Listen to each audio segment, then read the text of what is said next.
Olá, seja bem-vindo a mais um encontro nosso de treino de questões. Hoje é dia de direito constitucional. Vou falar com vocês sobre direitos fundamentais. E vou dividir direitos fundamentais com direitos individuais coletivos, sociais, nacionalidade e direitos políticos. Inclusive, vou tratar com vocês sobre a teoria geral dos direitos fundamentais, tema esse que voltou a aparecer em provas de concurso público, tema que era mais comum com o FGV e às vezes com o FCC, mas que a VUNESP incorporou isso, pegando como exemplo o concurso para procurador de Paulínia. Então, treinar questões é muito importante, porque você vai percebendo não só como está o seu conteúdo, se você já tem a manha da interpretação de enunciado, evitar pegadinhas de prova, partículas redutoras, mas também entender o que a banca está perguntando, qual que é o momento das provas.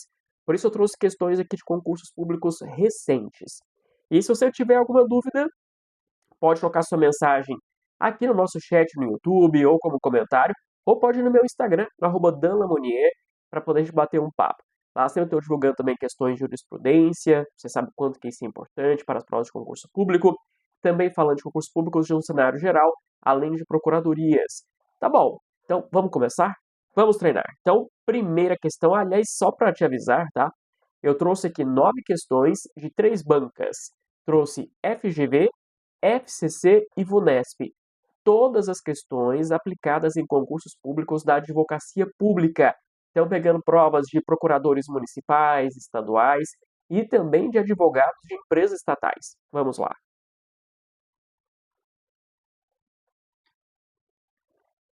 Em 2026, concurso público para advogado da Amazul. A Amazul é empresa pública do estado do Amazonas, banca FGV. Uma empresa do ramo jornalístico pretende ingressar. Deixa eu separando aqui com vocês os tópicos. Então, eu tenho uma empresa do setor jornalístico, então é um jornal, pretende ingressar com medida judicial para obter, junto à Secretaria Municipal da Cultura, acesso aos procedimentos licitatórios relacionados à organização do São João do município de Caruaru. O fornecimento dessas informações foi recusado de maneira arbitrária pelo órgão público. Então, foi recusado de modo arbitrário. Se arbitrário é ilegal. Dentre os remédios constitucionais previstos na ordem jurídica atual, o instrumento adequado à hipótese apresentada é. Então, veja. É uma pergunta que quer saber sobre remédio constitucional, final do artigo 5º da Constituição Federal. Ok? Então, nós temos, nesse tipo de pergunta, 3 situações distintas. Aquela questão mais simples, que é só saber qual é a finalidade dessas medidas com base exclusivamente na Constituição Federal. Tem também as perguntas que querem saber se você conhece a legislação infraconstitucional dos remédios, como a Lei 2016 do Mandado de Segurança, a Lei 4717 da Ação Popular, a Lei 9507 do habeas data. E tem a parte mais complicada, que vai exigir conhecer da jurisprudência a respeito dos remédios constitucionais. Vamos ver então onde se encaixa essa questão. A hora que eu virar a página, a gente tem aqui uma fotografia. Mudou. Aqui é da pergunta mais base. Tá bom. Então vamos lá. O que está acontecendo nesse caso? Nesse caso, tem uma empresa, um jornal, que quer ter acesso aos dados de um procedimento licitatório, mas o poder público se recusou a fornecer esses dados.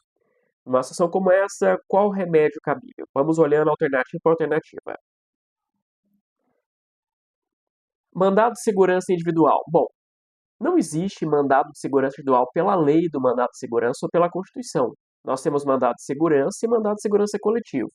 Mas quando se usa o complemento individual, é só para diferenciar do mandado de segurança coletivo, certo? Então, mandado de segurança, ele é uma ação egoísta, mandado de segurança é egoísta, e pretende defender o direito do próprio autor, do impetrante. Só que o mandado de segurança não admite dilação probatória.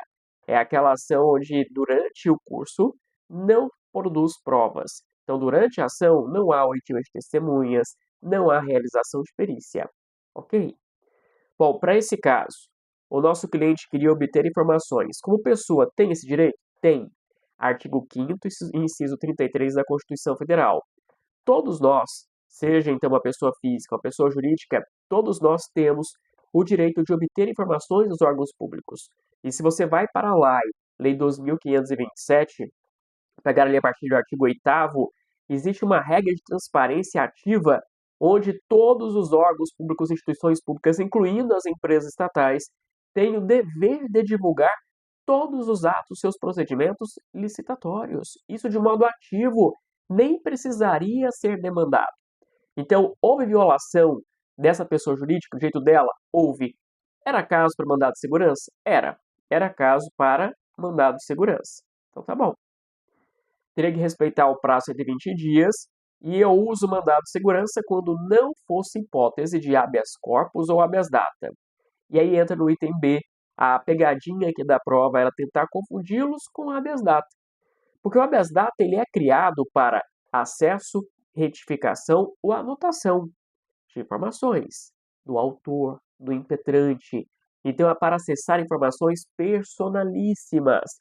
E nesse caso, as informações não guardavam relação com a pessoa jurídica, com o jornal. Por isso que não era habeas data, tá? Então deixa eu cortar aqui. Não é habeas data, porque a informação não é personalíssima. Ação popular. Bom, a ação popular entra no grupo das ações altruístas. Tanto a ação popular como a ação civil pública, elas querem proteger a coletividade. A ação popular é utilizada para proteger o patrimônio público, o patrimônio cultural e proteger o meio ambiente. Ok? Só que o autor da ação popular necessariamente é um cidadão, que é uma pessoa física que está no pleno gozo dos políticos. Por mais que fosse falar que, mas o jornal ele quer fazer uma matéria para proteger a coletividade, coisa e tal. Por mais que você pudesse pensar nisso, o problema é jornal, pessoa jurídica, está denunciado, pessoa jurídica. Pessoa jurídica não propõe ação popular.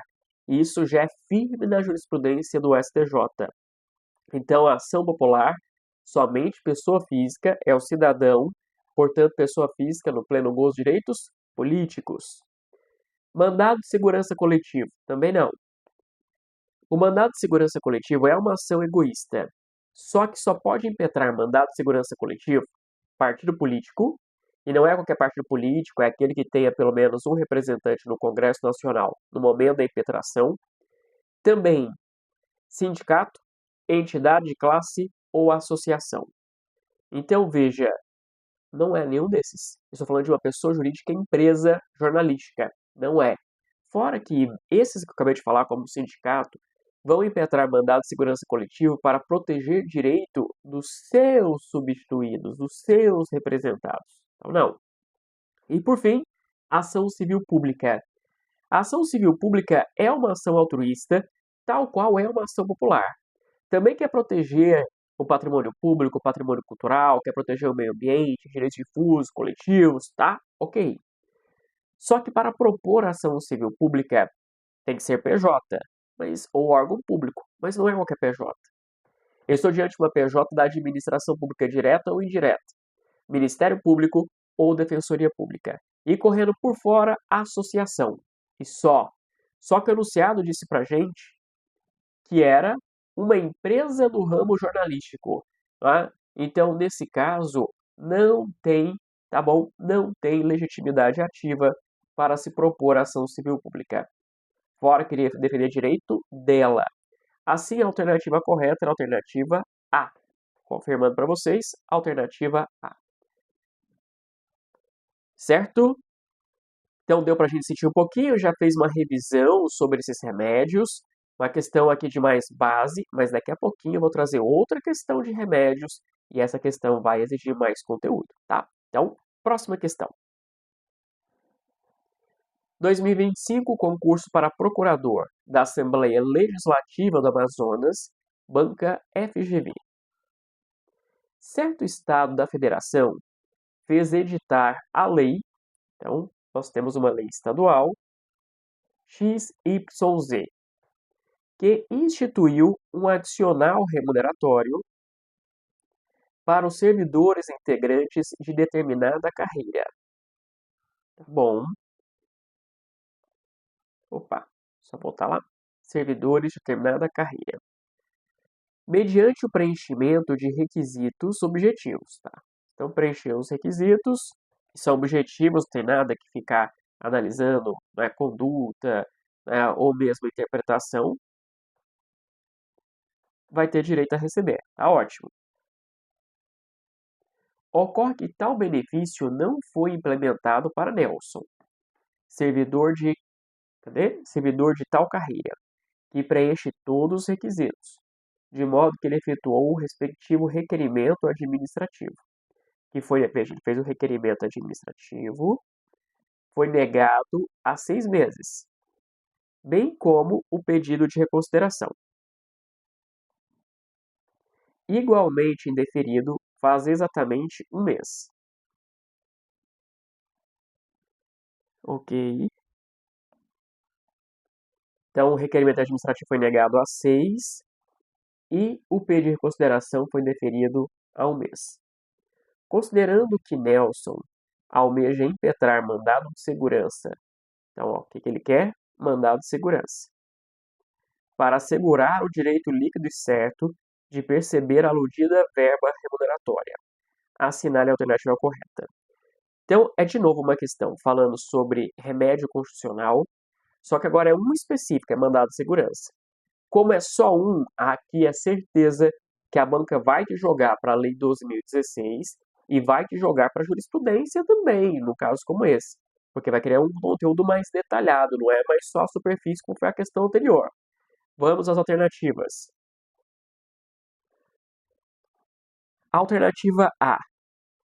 O mandado de segurança é via pertinente para Nelson promover a cobrança das parcelas anteriores à impetração, que são devidas e não foram pagas pela administração. Certo ou errado?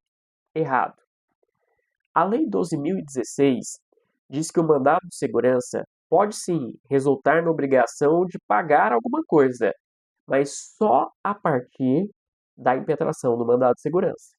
O lapso temporal entre a violação do direito e o protocolo, tá bom, da petição inicial do mandado de segurança, esse intervalo tem que ser objeto de uma ação de cobrança apartada, não é no mandado de segurança. Então, o mandado de segurança só pode exigir o pagamento daquilo que ocorrer a partir da impetração do mandado de segurança.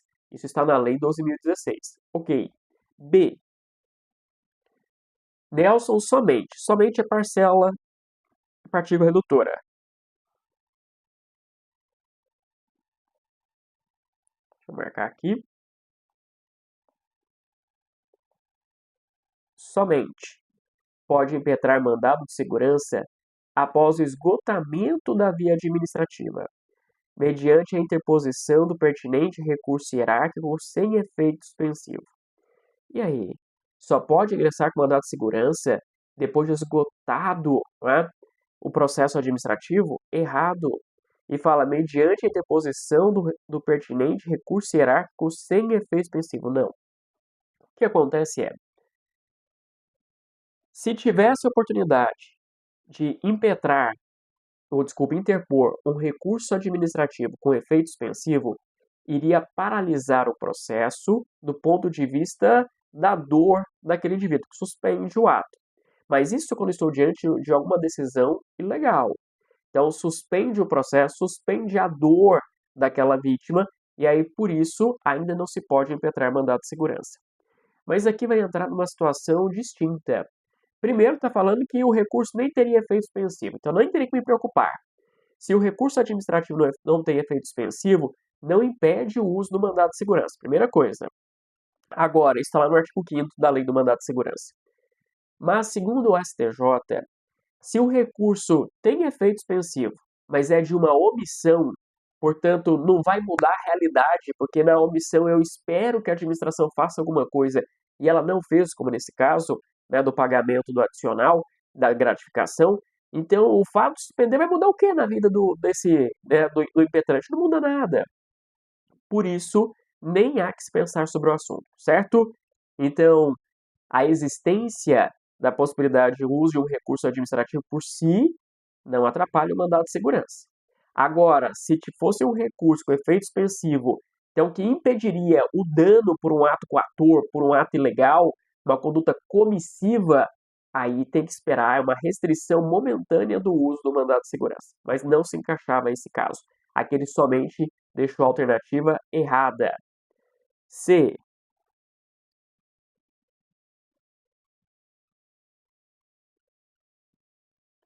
A impetração do mandado de segurança por Nelson não é cabível, pois ele visa a questionar a lei que versa sobre a remuneração de servidor em tese ao que não se destina o instrumento pretendido. Espera aí.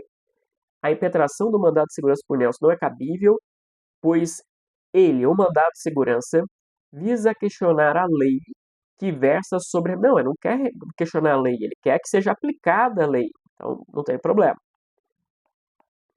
O STF tem jurisprudência que não cabe mandado de segurança exclusivamente contra norma, contra lei, porque não é um substituto da DI, mas não era o caso.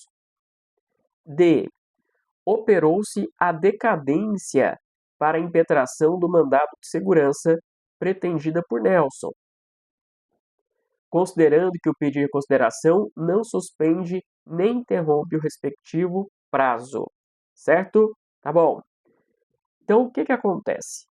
O mandado de segurança ele tem um prazo limite de 120 dias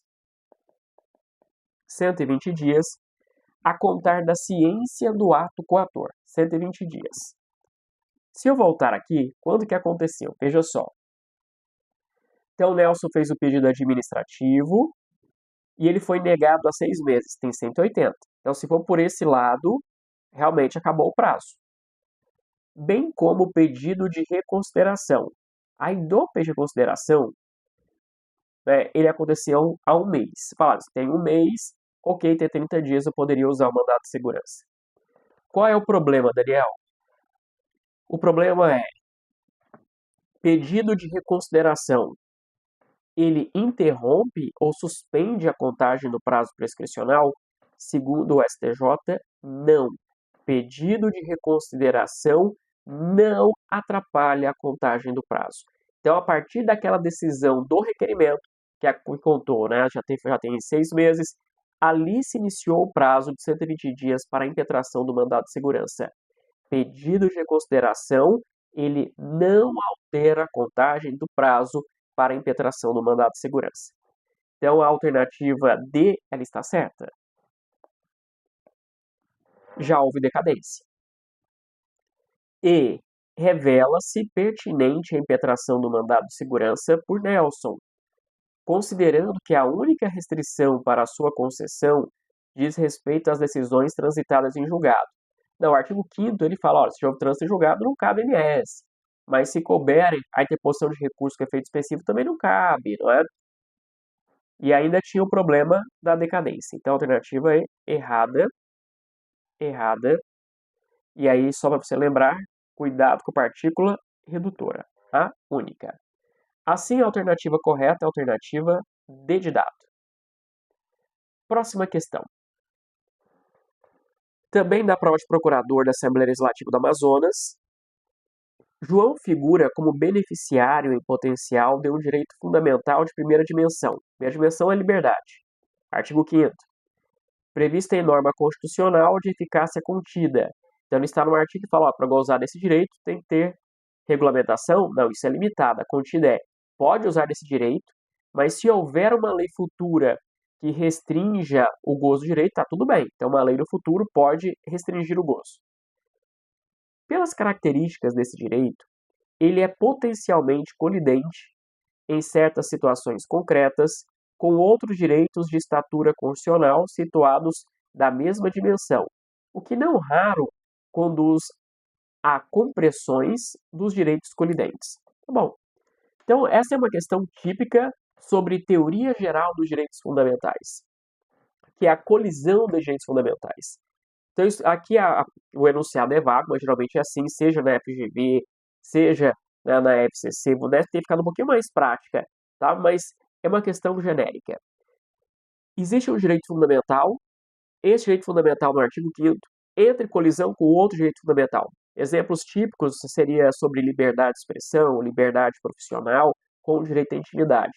trabalhando muito com jornais, com a redação de biografias não autorizadas. Então, isso tudo vai mexendo aqui com o direito à intimidade do outro. Tá bom, uma colisão. Quando eu tenho colisão de direitos fundamentais, como que eu resolvo essa colisão?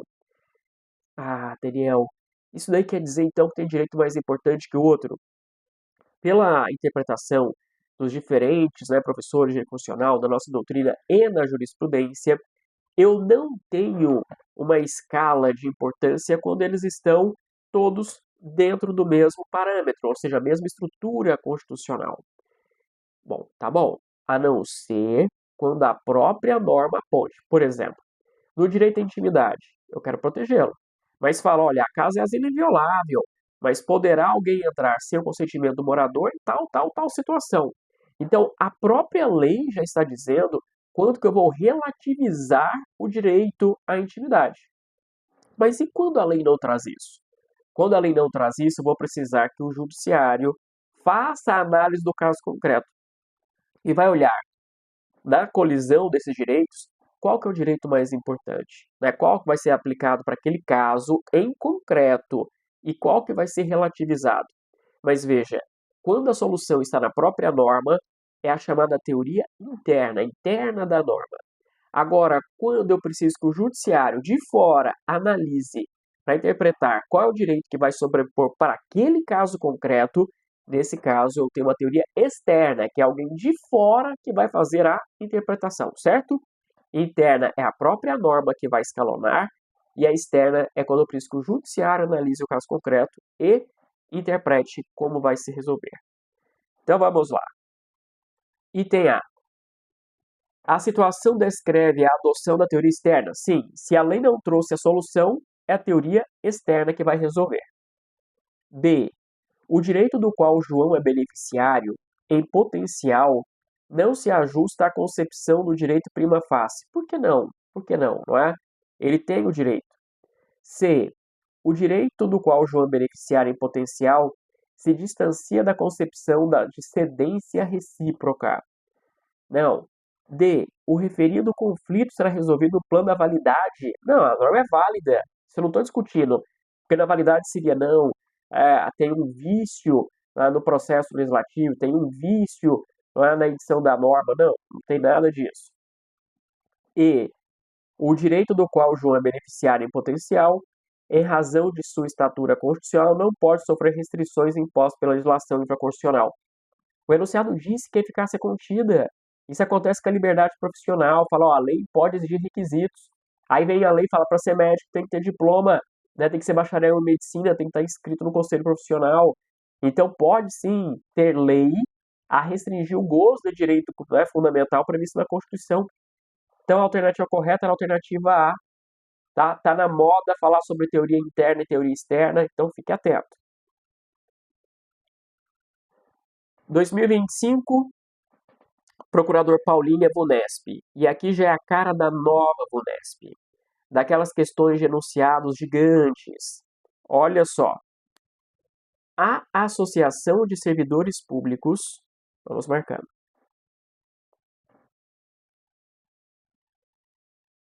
Servidores Públicos propôs ação coletiva com o objetivo de compelir o município a conceder aos seus representados o direito à licença paternidade, no prazo de 20 dias, como previsto na legislação federal, bem como a licença maternidade em igual período para casais homoafetivos, formados por servidoras públicas.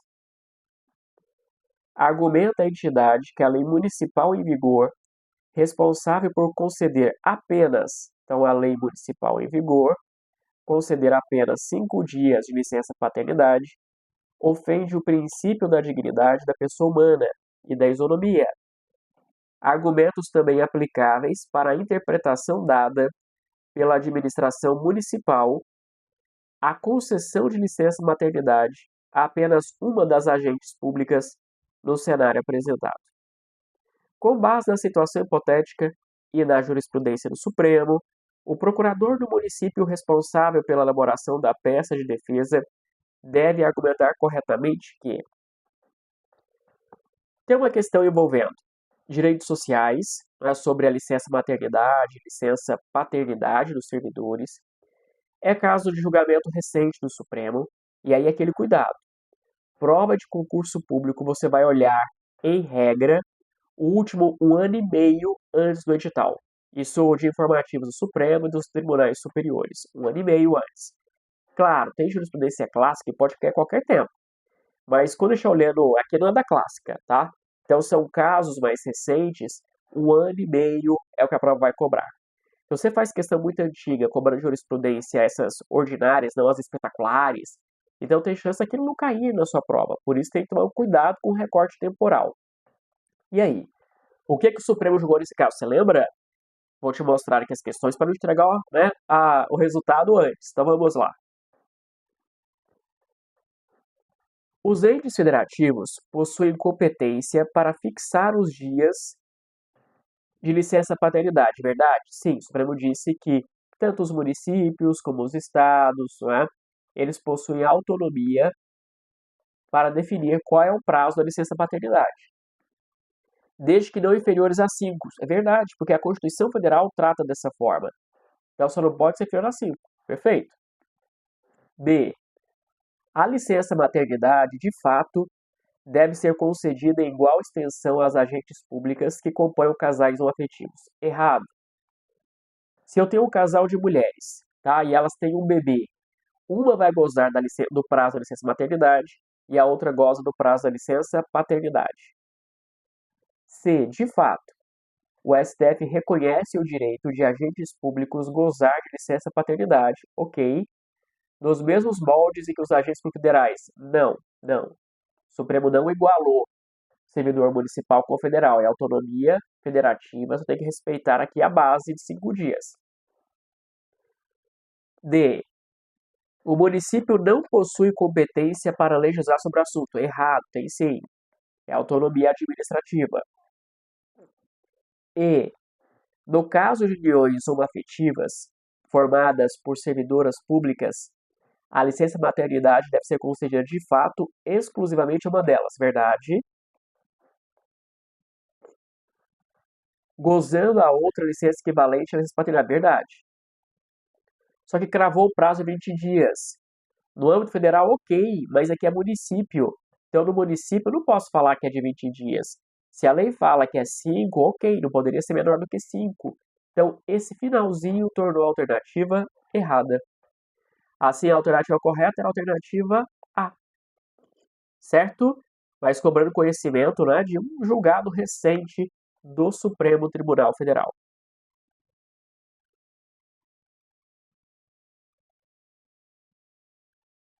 Ok?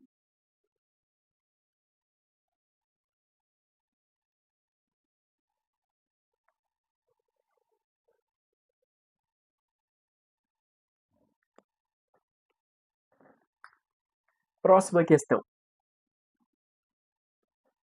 Procurador também de Paulínia, Vunesp. O município X, por meio de lei municipal, autorizou a reserva de 20% das vagas em concursos públicos para negros ou pardos. Então, tem o município, tem lei, reserva de 20% das vagas em concursos para negros e pardos.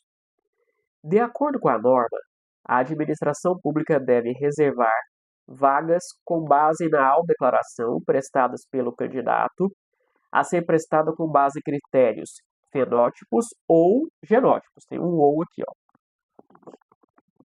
Na elaboração do edital do primeiro concurso que será realizado, após o início da vigência da lei, o secretário de gestão encaminha aos procuradores do município, lotado na pasta, consulta relacionada ao tema, com base na jurisprudência e tribunais superiores.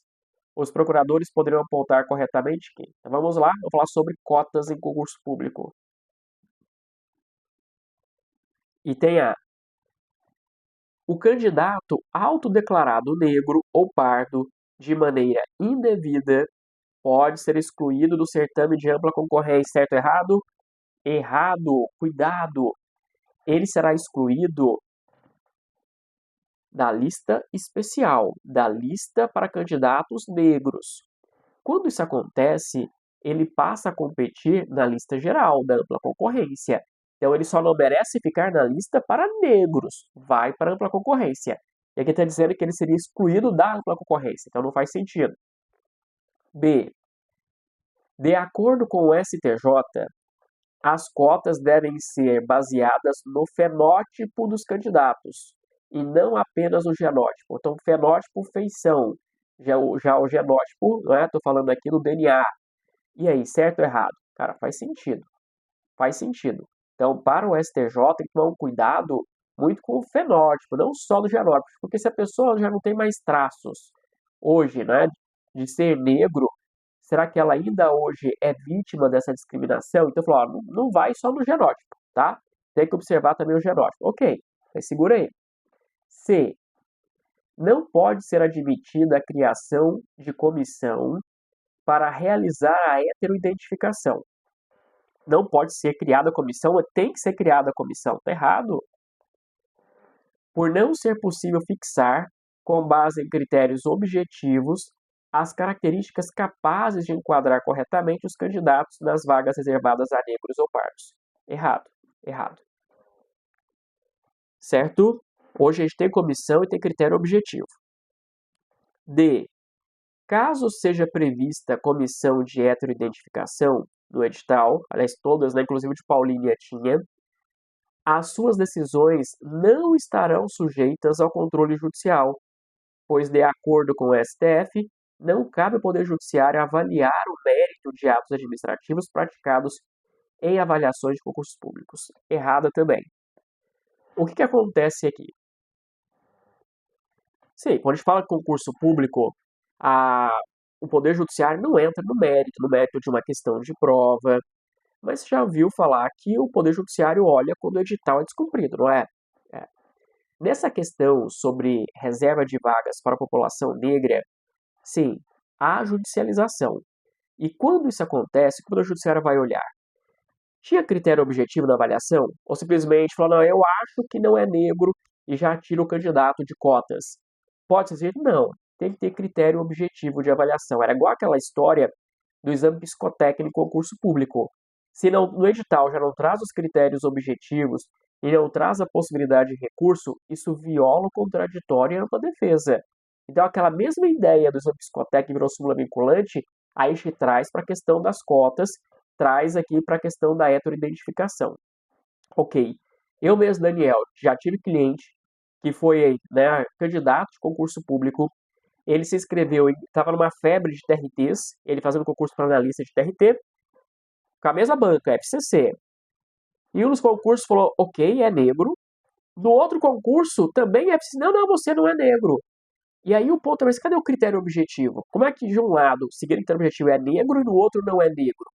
Então eu levei o caso via mandado de segurança ao STJ, não para que o STJ, foi parar no STJ o caso, né? Não para que o Poder Judiciário apontasse que se era negro ou não, porque isso ele não vai fazer, isso não compete ao Poder Judiciário. Mas para falar que houve uma falha na utilização dos critérios objetivos, o que impediu o exercício da ampla defesa. E aí o STJ, determinou a anulação da decisão, que fosse feita uma reanálise. Certo? Então, sim, o Poder Judiciário pode fazer controle de legalidade, tá, da avaliação. E a medida poderia ter sido implantada no âmbito local sem previsão em lei. Não, segundo o STF, tem que ter previsão em lei, tem que ter regulamentação. Tem que ter. Certo? Então, só voltando para cá. Ok. Então, confirmando, só voltando que a gente pode ter perdido um pouquinho da minha fala, na hora que entrou ali a vinheta rapidinho. Então, é o seguinte, a STF já disse que tem que ter regulamentação via lei no ente federativo para poder usar cotas. Certo? Então, confirmando, alternativa B de bola. Tá? Alternativa B de bola. Questão 6. Procurador, né, da PGE Tocantins, estado que eu morei por 12 anos, trabalhei lá na época ao lado do prédio da Procuradoria. Banca FCC. Apesar de resguardado pelo artigo 37, inciso 7º da Constituição Federal, o direito de greve do servidor público não possui ainda uma lei específica, verdade? Então, só para lembrar, quando a gente fala sobre o direito de greve dos servidores públicos, a previsão está no artigo 37, inciso 7º da Constituição, que diz que os servidores têm direito à greve nos termos e nos limites da lei. Então, é uma norma de eficácia limitada. Eu precisaria de lei para regulamentar. Só que até hoje não veio essa lei. E é o texto original da Constituição de 88, até hoje não veio. Então, houve mandado de junção e o Supremo Tribunal Federal disse que, até que venha a lei de greve dos servidores públicos, os servidores irão usar, né, que é uma solução provisória, uma solução concreta, a lei de greve dos empregados privados. Então, para responder essa questão, a gente tem que pegar uma norma que é lá da Direito do Trabalho para responder. Muitos concursos públicos, né, para a Procuradoria exigem conhecimento do direito do trabalho. Então, fica mais fácil. Né? Você faz já aqui uma correlação. Concurso público onde não se exige direito do trabalho, não é comum perguntar sobre a Lei 7783 para os servidores públicos. É que na PGE Tocantins já se aproveitou da indicação dessa norma. Tá bom? Então, nesse contexto, é correto afirmar. Item A. Trabalhadores de serviços funerários, caso optem pelo expediente grevista, deverão garantir a comunicação prévia de sua decisão com antecedência mínima de 48 horas. O que você tem que olhar? Se esse serviço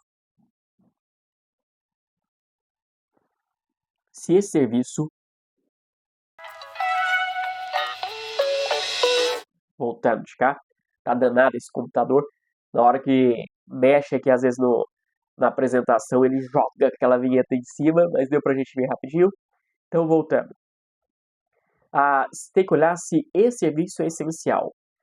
Porque sempre que for um serviço essencial, o meu prazo de comunicação ele é maior do que quando o serviço não é essencial. Então, vamos lá. Serviço funerário é essencial? É. Se ele é essencial, o prazo para comunicação tem que ser de 72 horas e não 48 horas, tá? B. Mesmo que o poder público pratique o ato ilícito capaz de gerar a greve, deverá descontar o salário de seus empregados públicos, sendo possível, todavia, acordo de compensação. E aí, certo ou errado? Nesse caso, errado. No caso da greve, como regra, se desconta, tá? Como no caso a regra, vai descontar os dias de paralisação.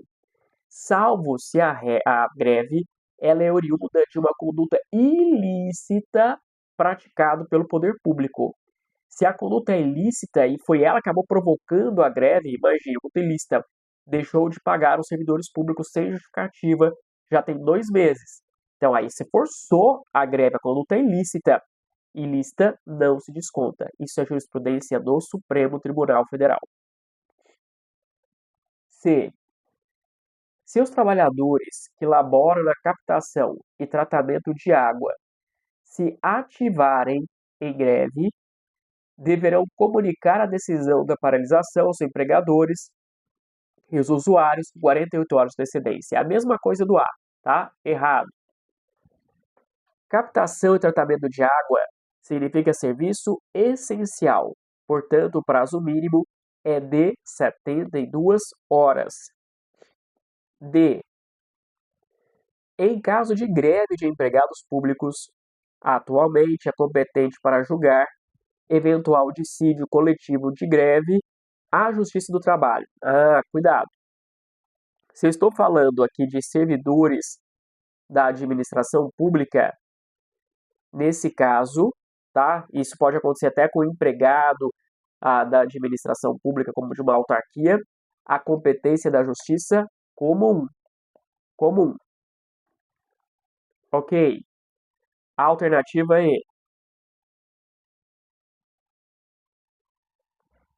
em caso de greve de empregados públicos, poderá o empregador contratar trabalhadores substitutos com vistas a evitar prejuízo irreparável pela deterioração irreversível de bens, máquinas e equipamentos. Perfeito. Correto. Então, em virtude da greve, parou tudo. Há um risco de prejuízo para a sociedade, né, de estragar as máquinas, os equipamentos. Pode ser contratação temporária? Pode. E aí, a alternativa correta, alternativa E. Então, confirmando para vocês, alternativa E. Uma questão bem difícil essa. Questão 7. Vamos agora para o concurso Procurador de Campinas, Banca Vunesp. Suponha que Gabriela e Marcelo são brasileiros naturalizados. Vem questão de nacionalidade, cuidado que sempre tem historinha. Então eu tenho Gabriela e tenho Marcelo. Ambos são brasileiros naturalizados. E há 20 anos eles se mudaram de São Paulo e foram com ânimos definitivo morar em Bordeaux, na França. Então eles moram em Bordeaux, na França. Ok? Após um ano na nova residência, eles tiveram uma filha, a Carolina. Então nasceu a Carolina. Que não foi nasceu na França, que não foi registrada na repartição brasileira competente. E que se mudou para o Brasil há um ano, com o fim de residir com sua avó no município de Campinas. Então veio para o Brasil há um ano, residir com a sua avó no município de Campinas. Ok. Com base na situação hipotética apresentada e no disposto na Constituição Federal, é correto afirmar que... Vamos lá. Então, essa é uma questão que vai querer saber se a Carolina, é brasileira nata ou naturalizada. É esse o foco. Aí talvez coloque algum cargo público para ela ocupar, coisa do tipo. Então, vamos lá. Carolina será considerada brasileira naturalizada após residir por mais de 15 anos ininterruptos no Brasil, independentemente de requerer a nacionalidade brasileira. Então, vamos lá. Primeira coisa. Como que eu sei quem é brasileiro nato e quem é o naturalizado? Deixa aqui a questão. Nato e naturalizado. Então, brasileiro nato é aquele que não pede para ser brasileiro. Ele o é. E vai acontecer pelo critério do solo ou do sangue. Nasceu no Brasil, como regra, brasileiro é. Nasceu no exterior, mas é filho de mãe ou de pai brasileiros, brasileiro é também. Só que aí tem que fazer o registro no consulado, e se não fizer o registro no consulado, vai precisar, quando atingir a maioridade, morando no Brasil, pedir o documento. Certo? Tá bom. E aí é uma pegadinha super comum em prova, quando se fala que os pais são brasileiros naturalizados. Porque isso vai causar uma impressão de que se é filho de naturalizado, naturalizado é. Não. Negativo. Naturalizado, a pessoa vai pedir para se tornar, ela é estrangeira e vai pedir para se tornar brasileira. Pela Constituição, quando fala filho de brasileiro, brasileiro é, não está dizendo que é filho de brasileiro nato. Fala filho de brasileiro. Então compreende tanto nato como naturalizado. Nesse caso aqui, Gabriela e Marcelo, ambos são brasileiros naturalizados, portanto brasileiros, que tiveram a Carolina lá na França. A Carolina, ela é brasileira, ela é filha de brasileiros. Não importa se os pais são natos ou naturalizados. Então, se ela é filha de brasileiro, brasileira, ela é sim. Ok? Voltando. Só quem fala, olha, Carolina será considerada brasileira naturalizada após residir por mais de 15 anos em tempos no Brasil. Se Carolina não fosse filha de brasileiros, então ela é filha só de franceses, ela vem morar no Brasil, e sim, aí pelo artigo 12, ela precisaria ter que morar 15 anos no Brasil e pedir. Só que olha o final, independentemente, isso é partícula redutora. Independentemente de requerer a nacionalidade brasileira. Não. Não existe naturalização de ofício. Vou distribuir naturalizações. Não. Naturalização sempre será pedida. Então, por mais que tivesse uma dúvida se realmente ela era nato naturalizada, aqui está errado. Tá errado. Naturalização somente a pedido. B. Já que Carolina é filha de brasileiros naturalizados, a ela será garantida a mesma espécie de nacionalidade? Não, não. Para ser naturalizado, é o estrangeiro que vem de país que fala língua portuguesa ou outra língua, vai morar no Brasil, não tem nada a ver com os pais. Se ela é filha de brasileiros, brasileira ela é.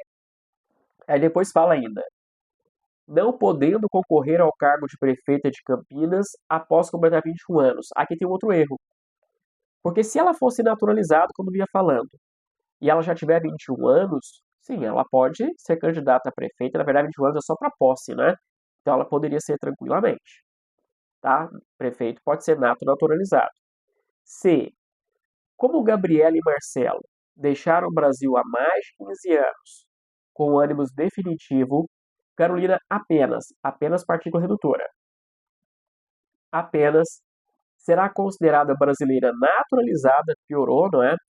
Após residir no território brasileiro pelo prazo de 10 anos. Nem existe esse prazo na Constituição Federal, tá tudo errado. Ela é nata e não tem essa condição, ele vai ter que morar 10 anos no Brasil, não tem esse prazo na Constituição. D. Carolina será considerada brasileira naturalizada? Não. Ela é nata, mas você coloca condição ainda, desde que seja fluente na língua portuguesa. Não tem essa condição, tá? Não tem essa condição lá no artigo 12. E comprove residência por 2 anos de interrupção no Brasil. Não existe esse prazo. O que eu tenho na Constituição é de 1 ano, para quem vem de um país que fale a língua portuguesa, para naturalização, tá? Ou 15 anos para os demais países. Só. E como Carolina já reside no Brasil e já atingiu a maioridade, poderá optar a qualquer tempo pela nacionalidade brasileira. Verdade. Sendo considerada brasileira nata. Verdade. É a alternativa E. Então veja, quando os pais não fazem o registro consular do nascimento, para pegar o documento de brasileiro nato, o indivíduo vai precisar morar no Brasil quando já tiver 18 anos e pedir o documento. Não tem prazo mínimo, basta que ele venha, more no Brasil e peça o documento. Ele não vai pedir para virar brasileiro, ele é brasileiro. Ele só está pedindo para que receba o documento. Então a alternativa correta, a alternativa E. A alternativa E. Questão boa sobre nacionalidade. Questão 8. 2024. Procurador do município de Jaboatão dos Guararapes, em Pernambuco, banca FCC, também nacionalidade. Uma brasileira nata, então vamos marcando. Ela é nata. E é casada com um estrangeiro residente no Brasil. Então, casada com estrangeiro residente no Brasil. Submete-se voluntariamente a processo de naturalização perante o Estado. Então ele foi lá e falou, quero virar brasileiro. Do qual, desculpa, eu falei trocado. Ela submeteu para virar nacional do país do marido. E para onde pretende se mudar quando vierem a ter filhos. Uma vez obtida a nacionalidade estrangeira, ela perderá a brasileira. Segura. Antigamente, a Constituição Federal colocava assim: se a pessoa pede voluntariamente uma outra nacionalidade, não foi pressionada para aquilo, ela perderia a nossa. Antigamente não tinha coleção de nacionalidades, salvo raríssimas, né, situações. Então pediu de modo voluntário, perdeu a nossa. Só que isso foi alterado. Hoje o artigo 12 admite você colecionar nacionalidades. Você pode ser brasileiro e argentino, uruguaio, português, italiano. Não tem problema. Você pode ser acumulando, tá? Mas o que será que essa questão vai cobrar então se não é isso? Vamos ver. Item A. Pelo fato de haver adquirido outra nacionalidade por naturalização voluntária, o que, no entanto, não a impede de readquirir sua brasileira originária com os termos da lei. Espera aí. Então, pelo fato de haver adquirido... tô falando, deixa eu voltar. Uma vez obtida a nacionalidade estrangeira, ela perderá a nossa brasileira.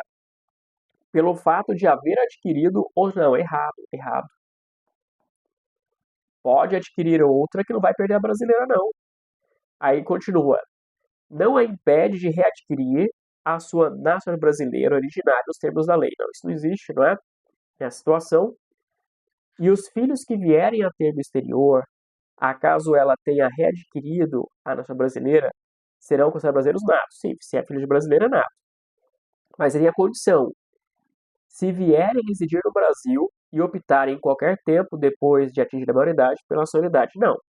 Se nasce no exterior, é só fazer o registro consular. Não posso falar que é só nessa condição de vir morar. Ou fez o registro consular, já é. Se não fez consular, tem que esperar morar no Brasil e pedir. Então, a alternativa é errada. B. Se a tiver cancelada, então vai perder a nacionalidade brasileira, se tiver sido cancelada por sentença judicial em virtude de atividade nociva ao interesse nacional. Errada. Por que, Daniel? O cancelamento da nacionalidade brasileira em virtude de atividade nociva ao interesse nacional só acontece para os naturalizados. É o cancelamento da naturalização, nunca de um nato. E ela é nata, está lá no comecinho do enunciado. Ela é nata. Então, não se aplica esse cancelamento por sentença judicial, tá? Em virtude de atividade nociva. Não. Sempre que fala que é uma perda punição, eu só posso aplicar ao brasileiro naturalizado. E continua. E os filhos que vierem a ter no exterior, nessas condições, são considerados estrangeiros. Sim, se ela não fosse brasileira, ok. Mas acontece que eu não cancelo a nacionalidade nata. C. Apenas se fizer pedido expresso de perda perante a autoridade brasileira competente, verdade, hoje é possível a renúncia, ressalvadas situações que acarretem apatrídia, ou seja, não pode ficar apátrida. Se ele tem outra nacionalidade e renuncia à brasileira, ok, tá certo. O nato pode fazer isso. E os filhos que vierem a ter no exterior, acaso ela não haja renunciado à nacionalidade brasileira, serão os brasileiros natos. Verdade, nasceu, ela não tinha renunciado ainda, é nato. Mas aí olha a condição: desde que venham residir no Brasil e optem em qualquer tempo, depois de atingir a maioridade, pela nacionalidade brasileira. Errado. Essa é uma condição, mas não é somente essa condição. O normal é, fez o registro consular, então é brasileiro nato. D. Apenas se fizer pedido expresso de perda perante... Aí é a mesma coisa do anterior. Então, tá certo, deve ser essa alternativa. Geralmente é assim, coloca duas alternativas parecidas e uma delas é a certa. E os filhos que vierem a ter no exterior, acaso ela não haja renunciado à brasileira, serão considerados brasileiros natos. Verdade. Se forem registrados na repartição, sim, se eles forem registrados lá, ok. Não é um desde. Falou, nessa situação ele é nato? Nessa situação ele é nato. Perfeito. E, pelo fato de haver adquirido outra nacionalidade, por naturalização voluntária, não, errado. Não existe mais essa situação para perda. Assim, a alternativa correta é a alternativa D, né? Questão boa de nacionalidade. Geralmente são histórias para confundir a gente, mas é questão muito boa. E última questão de hoje. 2024, Procurador de Sorocaba, VUNESP. A Câmara Municipal X aprovou uma consulta popular sobre questões locais e deseja que ela seja realizada concomitantemente às eleições municipais de 2024, a qual observa os limites operacionais relativos ao número de quesitos. Álvaro, prefeito do município X, é completamente contra as questões que serão submetidas à consulta popular. Então, o prefeito não quer que haja essa consulta. Com base na situação hipotética e no disposto na Constituição Federal, é correto afirmar que, vamos lá, para a consulta popular ser realizada simultaneamente às eleições municipais, deve ser encaminhada ao TSE até 180 dias antes das eleições. Então, o primeiro ponto é, Daniel, pode ter esse tipo de consulta? Pode. Pode. Junto, Daniel, sim? Pode. Só que nesse caso, não é o TSE.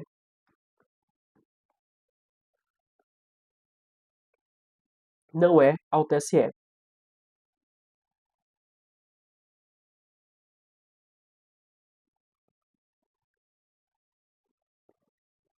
Onde que é a consulta, Daniel?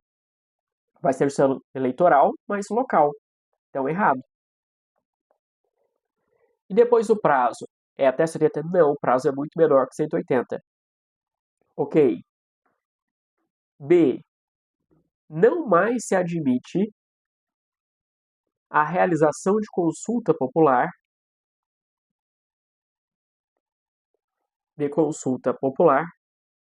concomitantemente às eleições municipais. Não, isso é novidade, foi agora que isso começou a aparecer, não é? Por falta de regulamentação adequada. Errado.